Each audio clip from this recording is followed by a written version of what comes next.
अस्सलाम वालेकुम, Salman and farming welcome. वीवर डेयरी फार्मिंग में गायों को कोई मसाइल भी आ जाते हैं, स्पेशली थनों का मसाइल है, उसके लिए इंजेक्शन वगैरह लगते हैं जिसे साड़ू कह देते हैं।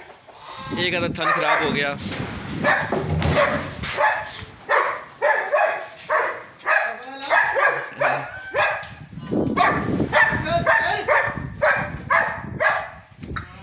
तो फिर इंजेक्शन वगैरह लगते हैं।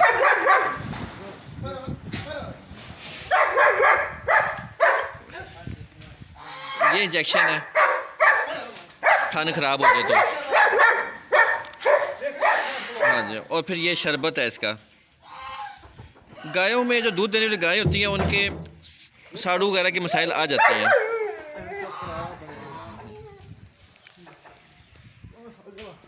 क्योंकि जब चुवाई वगैरह करते हैं तो थन का मुंह खुल जाता है तो जरासीम वगैरह चले जाते हैं।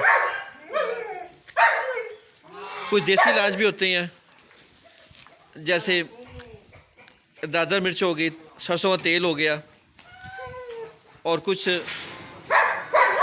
मेडिसिन वगैरह भी देनी पड़ती है। लेकिन बहुत ज़रूरी है कि टाइमली इलाज कर लें, वरना ज़्यादा ही मसला ख़राब हो जाता है।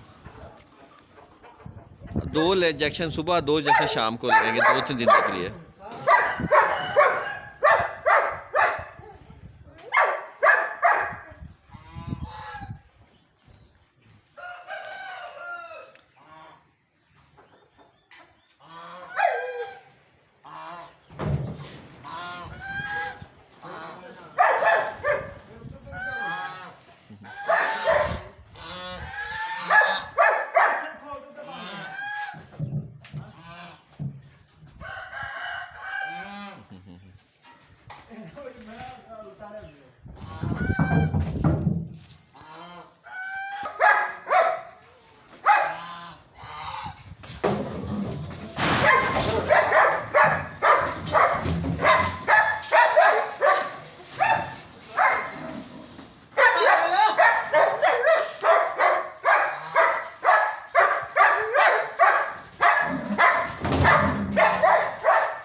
बस लग गया इंजेक्शन।